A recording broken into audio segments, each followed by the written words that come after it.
Hey there, what's up, what's up? Oh, I wanted y'all to see that. I'll just turn it when it's time. What is up, beautiful women of God? It's me, your girl Maritza, here for red flag number 3. For those of you guys who don't know me, again, my name is Maritza, and I love getting on here and talking about things that help, topics that help women become a better version of themselves. And tonight we are moving through different ways, different red flags that you can identify to help you not make a poor selection of a man as you are being found out there, that will help you to determine if he is a good fit for you, just even from a foundational level, y'all. Before all the other stuff, just from a foundational level, these red flags are super important. If you see them, you need to keep moving. Red flag number 3, and again, I'm going to say it like this. These aren't in any particular order. So number 1 isn't number 1 the most important, right? Number 1 is just the first one that I spoke about. But red flag number 3 is that he does not, let me see if I could turn this like this, y'all. He treats his mama bad. Yes, he treats his mama bad, y'all. And I'm saying it just like that. He treats his mama bad. Often, queens, we go for the okie doke because we are looking to be in a relationship. There are things that we see.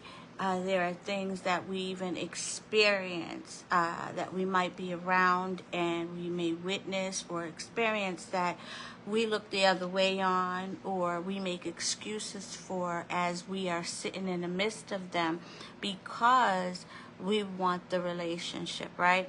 Because he may have shown us a couple of things here and there that make him, a contender, and then we see this. He treats his mama bad.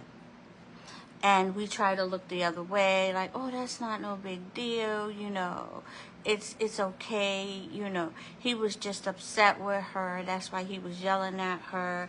Some mamas, he might have called her out of her name. Some relationships with sons and their mothers are so thick and filled with poor decisions that she may have made, and now he's a grown man feeling a certain way that literally when he is dealing with her, he feels because he's not healed, right? Because again, this gets into that space of not being healed, and because he feels that way, he treats her the worst. He treats her as though she's the enemy, right?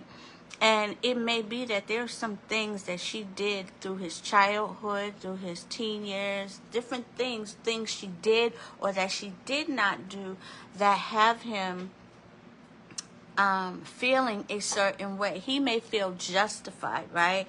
And because he's unhealed, we have this grown man that is still in a childish space with his emotions as it pertains to how he deals with his mother. And where you come into that, and unfortunately, is if he can do that with his mother, he can do that with you. Because, queens, like someone, like a mom has birthed you, right? And I'm sorry if y'all hear something in the background. My dog follows me everywhere, right? And so now she's over there biting on something, but that's another story, right?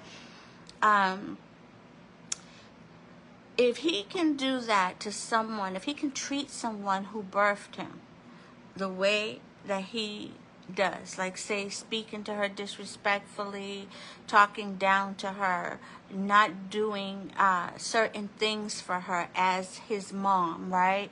She may need his help, and he's intentionally saying no. It's not that he has to work. He doesn't have prior commitments. He's not trying to help her in no way, shape, or form. He never has anything respectful to say about her. He's always negative about her. He is disrespectful, right? You don't want that. Because at the very least, queens, that is someone who is severely unhealed. And being unhealed in the space of your mom, right? That's major. That is major because she is his first example of a woman, right? That is truly his first love, right? His first love is his mom. And if he has not had a positive relationship, if that has been dysfunctional, if it has been abusive, if it has caused him, right, to develop into this broken this broken man. Let's call him a man, because he's in a this broken man, right?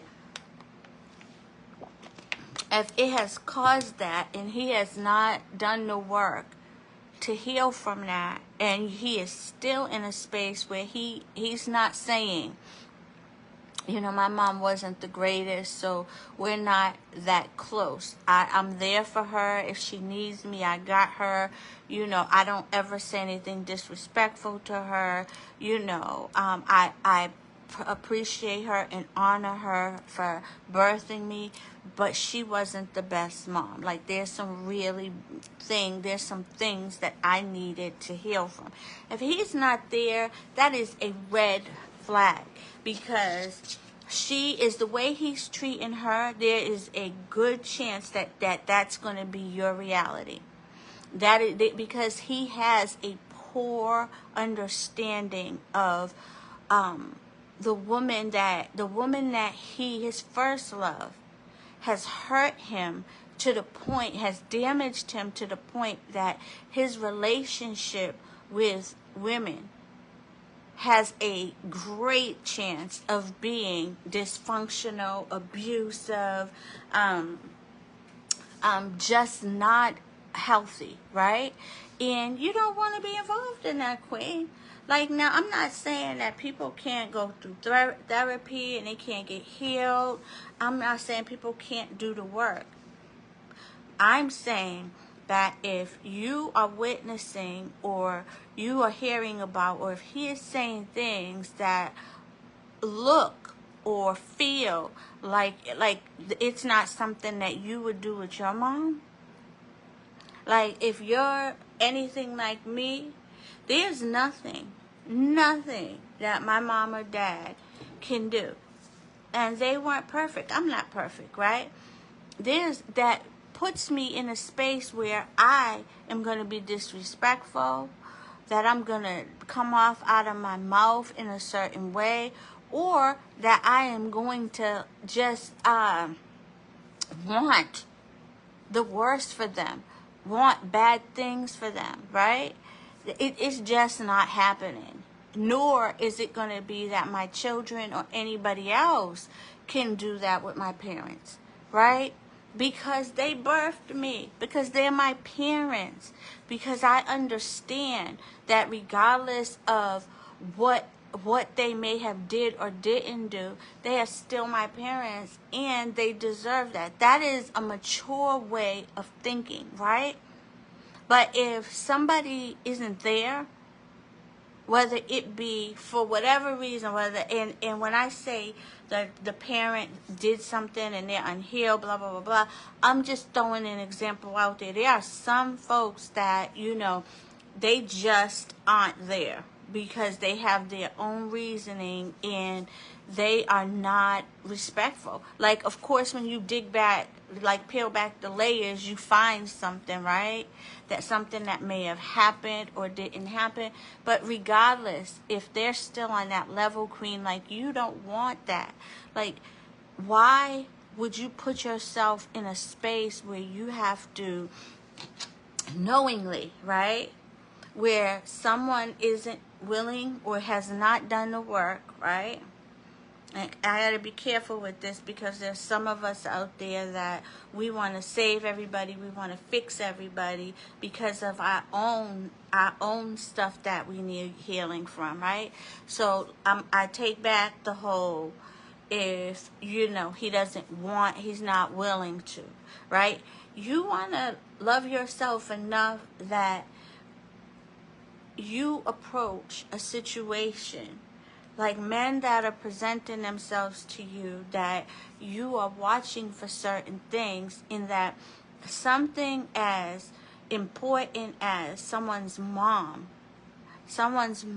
you should see him being respectful to her, loving her, you know, um, wanting the best for her, looking out for her. Does she need anything? How does he behave with her when she's not feeling well?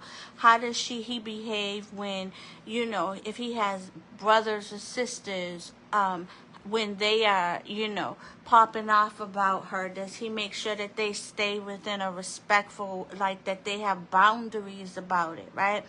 Is he, is he himself making sure that he has boundaries about what he is maybe saying about his mom or feeling about his mom, right? Is he watching out for how she is, how men are treating her? Or is he like, I don't care, whatever. She can do whatever. He can do whatever to her. I don't care. There are real situations out there like that are going on with mothers and their sons. And some folks can say, you know what, well, she didn't do a great job, so she gets what she deserves. But you know what? That becomes a generational curse, because when he's treating his mom that way, then his children begin to see, okay, well, this is how you treat a parent, right? This is how I'm going to treat you, jacked up, because that's what you showed me. That's what you do to parents, right? It's a cycle. So it's like, in the process of him being a certain way, and I don't want to go too off into this, but in the process of him being a certain way, if he has any children, they begin to pick that up. Okay, I can treat Nana this way. That means that you're that way. I see what you're doing to her, so obviously it's okay for me to do that to you, right? And that's just one result of how we treat our parents, because the Word of God says we should honor our mothers and fathers, right? Or, by honoring our mothers and fathers, thank you, Holy Spirit, we add years to our life, right? Honor your mother and fathers like you, so that your life isn't cut short. What in the world? That in of itself is deep, right? So queens, if you're long story short, because there's so many ways I could go with this, it is super duper duper important that if you witness a man not being respectful to his mama, you need to say, no, no, no, no, no, no. That's not good for me. Because if he's okay with being that way with his mama, he's going to be okay with being that way with you. And what does that look like when it comes time to, if you make it that far in a relationship with children, and then they're watching him disrespect you? Because that's what he knew as how to treat a woman, right? Anywho, I pray that this has blessed somebody, and I hope you have an amazing evening. Love you guys with the love of the Lord. Excuse me, later.